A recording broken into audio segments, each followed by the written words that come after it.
தமிழ்நாட்டில் புறாக்களுக்குன்னு ஒரு தனி கிராமம் இருக்குன்னு சொன்னால் உங்களால் நம்ப முடியுமா? நாகப்பட்டினம் மாவட்டத்தில் மிகவும் பிரசித்தி பெற்ற நாகூர் ஆண்டவர் தர்கா உள்ளது. 15ஆம் நூற்றாண்டுகள் வாழ்ந்த இஸ்லாமிய ஆன்மீக போதகரான ஷாகுல் அமீத் அவர்களின் கல்லறை மீது தான் இந்த நாகூர் தர்கா கட்டப்பட்டுள்ளது. ஆண்டுதோறும் இந்த நாகூர் தர்காவில் கந்தூர் விழா கோலாகலமாக கொண்டாடப்படுவது வழக்கம். அதன்படி இந்த ஆண்டு பார்த்தீங்கன்னா 469வது கந்தூர் விழா டிசம்பர் 1ஆம் தேதி கொண்டாடப்பட உள்ளது. இந்த நாகூர் தர்காவை பொறுத்தவரை சாதி மதங்களை கடந்து அனைத்து சமுதாய மக்களும் உள்ளூர் மற்றும் வெளியூர்களிலிருந்து வருகை தருகின்றனர். இது ஒரு சுற்றுலாத்தலமாகவும் இருப்பதால் நாகூர் தர்காவில் உள்ள பல விஷயங்களை பார்க்க மக்கள் ஆர்வம் காட்டுகின்றனர். அதில் ஒன்றாக இருப்பதுதான் நாகூர் தர்காவில் உள்ள புறாக்களை நாம் சொல்லலாம். தமிழகம் மட்டுமில்லாமல் இந்தியா முழுவதும் உள்ள மசூதி தர்காக்களில் புறாக்களை நம்மளால் பார்க்க முடியும். புறாக்களுக்கு கூடு கட்டி வாழ தெரியாது. சில புறாக்கள் தஞ்சம் அடைவதற்காக கோவில் மசூதிகளில் வாழும். இருந்தாலும் புறாக்கள் தர்காக்களில் இருப்பதற்கு சில காரணங்களும் இருக்கின்றன. அந்த காலத்தில் வாழ்ந்த மன்னர்கள் புறாக்களை அதிக அளவு வளர்த்து வந்துள்ளனர். ஏனென்றால் புறாக்களை கூடவே வைத்திருப்பதன் மூலம் அமைதி நிலவும் என்று நம்பப்பட்டுள்ளது. இதனால் தான் புறா அமைதி சின்னமாகவும் பார்க்கப்படுகின்றது.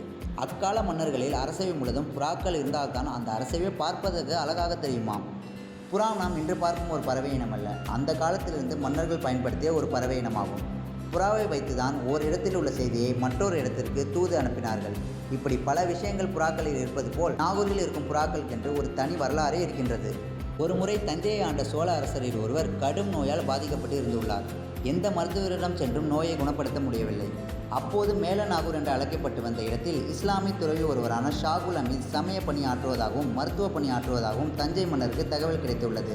உடனே நாகூர் சென்று அவரை சந்தித்து உள்ளார். அவரை சந்தித்தவுடன் நாகூர் ஆண்டவர் தஞ்சை அரசருக்கு ஒரு புறாவில் செய்வினை செய்திருப்பதை கண்டறிந்தார். உடனே அந்த புறாவில் செய்வினை செய்யப்பட்டு புறாவில் நிறைய ஊசிகள் குத்தப்பட்டிருந்தது. அதன் பிறகு நாகூர் ஆண்டவர் அந்த ஊசியை ஒவ்வொன்றாக எடுக்க தஞ்சை அரசருக்கு உடல்நலம் சரியானது. இதன் அடிப்படையிலேயே 500 ஆண்டுகளாக இங்கு வரும் பொதுமக்கள் தங்கள் உடல் நலம் நன்றாக இருக்க வேண்டும் என்று வேண்டிக் கொண்டு புறாக்களை வாங்கி நாகூரில் விடுகின்றனர். சிலர் அவர்களை வாங்கி வந்தும் சிலர் நாகூரில் உள்ள ஜோடி ரூபாய் 150 முதல் 250 வரை இருப்பதை வாங்கியும் பறக்கப்படுகின்றனர். இன்றைக்கும் நாகூர் சென்றால் நம்மால் இதை பார்க்க முடியும்.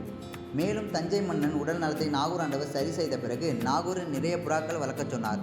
வளர்ப்பது மட்டுமில்லாமல் அந்த புறாக்களுக்கு என்று நாகூரிலிருந்து 8 கிலோமீட்டர் தொலைவில் ஒரு தனி கிராமத்தையும் ஒதுக்கினார். அது இன்று புறா கிராமம் என்று அழைக்கப்படுகின்றது.